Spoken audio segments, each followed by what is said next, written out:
First of all, Maggie, I don't know if you heard the rambling speech the president gave tonight.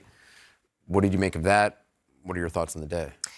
The day I actually thought went as well as it could have gone for Trump in a lot of ways, because this was an indictment that did not have, as a bunch of people on his team put it to me, a ton of surprises. They felt as if they were able to deal with this well. And then he gave a speech where he didn't really talk about that indictment very much at all. He did do exactly what he was warned against doing by the judge, which is talked about the prosecutor and his family and talked about the judge and his family. And I don't know how that's going to go over. It has a feeling of Trump is almost daring the judge to issue a gag order, which a lot of Trump supporters had been predicting defiantly would happen. Trump, as we know, pushes the bounds of conduct over and over again. I expect you will see that here. Basically, his argument is what it has been, which is any investigation into me is unjust. I was really surprised at how much time he spent talking about the Mar-a-Lago boxes investigation, the documents case, which we know he is very preoccupied with and concerned about and talks about a lot. But that was much more top of mind for him tonight.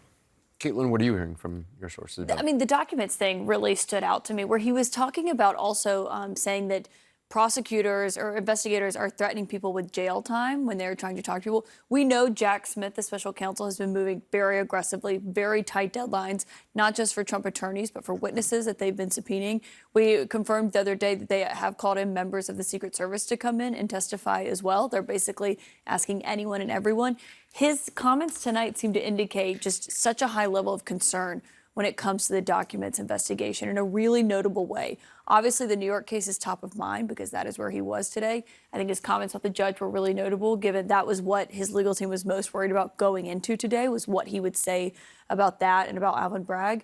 But the documents thing, it really stood out to me. Have either of you heard anything about what happened behind the scenes at the courthouse, in the court's building, what the president thought about the process of actually being under arrest? He didn't enjoy it, Anderson. It was generally how I have had it described to me. I mean, he didn't speak to cameras, and Caitlin knows this, she was there, in part because the camera had been pushed very far down the hall, and I think he couldn't get close enough to it.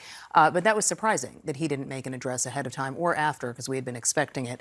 He was very angry. He was not enjoying it. There was some longer period of time leading up to him going into the courtroom while he was being processed, and I still don't know exactly what accounted for that delay, but something did happen there. And can I just say one other thing today that also happened was there's infighting in the legal team over who is taking the lead on the New York case, and you could see it in the transcript where the prosecutors brought up Joe Tacopina, saying that he may have a conflict of interest when it comes to Stormy Daniels, saying they got a letter from her attorney yesterday implying that. He denied it, I should note, to the judge today. It wasn't even a hearing focused on that. He went out of his way to deny it. That comes after they brought on that new attorney that was there today. So I do think there is a lot of legal issues as well as to who is actually defending Trump in the lead position on that situation.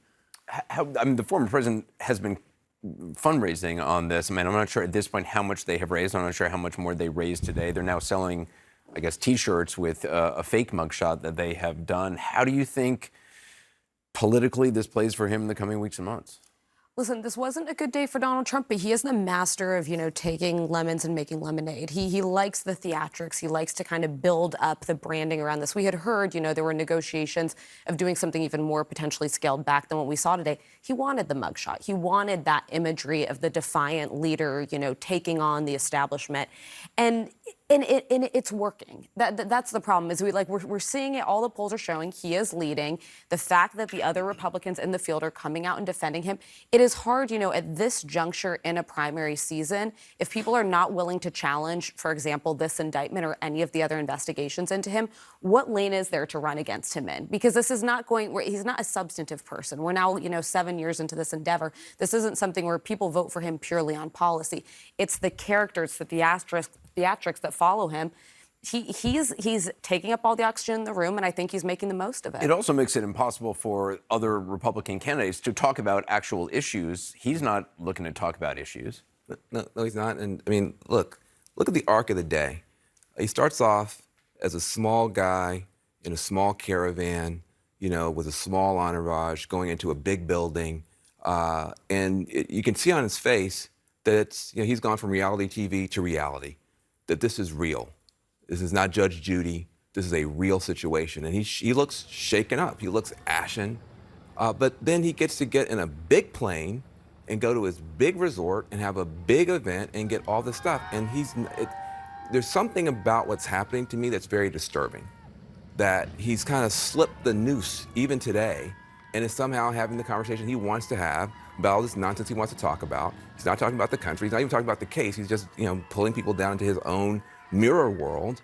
And I'm afraid it's going to be working. I think it's up to Republicans to figure out how to get us out of this situation because this is not good. They don't know how. If Republicans knew how to do that, I think that we would have seen it a long time ago. And I do think that that is a point that you're making and is a point Alyssa's making. We hear a lot from people around Ron DeSantis, for instance, that he's not changing how he's behaving based on Donald Trump. He's going to run his game. Donald Trump is doing what he's doing. And that's fine, except that Donald Trump was carried live on Fox News tonight. That doesn't happen that often anymore. And that tells you a lot about how the oxygen is getting sucked. Yeah, and I don't think Republicans know how to go at Donald Trump. I don't think they have ever known how to go at Donald Trump. I don't think that's changed. I do think he has, in some ways, tightened his hold on the party, even as his support has slipped. I'll just say that Alvin Bragg made it much more difficult today to go at Donald Trump. Alvin Bragg provided fodder for Republicans to say, look, this is what's going on. This is what's happening to Donald Trump can point to Alvin Bragg and say, I'm being attacked. And it's hard for Republicans to say, well, no, he's really not. When in fact, when Mitt Romney comes out and defends Donald Trump, there's a problem. There's no space for a Mike Pence or a Chris Sununu or someone else who's getting in the race to say, let me put some daylight here. Let me try to separate myself. How can you do that in this instance when we have this case right here, this indictment, which is largely, as the poll said, based on politics. Well, and keep in mind, today, Nikki Haley was at the border. I believe Mike Pompeo traveled to Ukraine, and those things are not breaking through. What's breaking through is the message is, law enforcement is being weaponized against us. The system is being weaponized against Americans. That's what the Republican base wants to hear, and that's what Donald Trump is selling them. That you can't really break through on the policy substance. Yeah.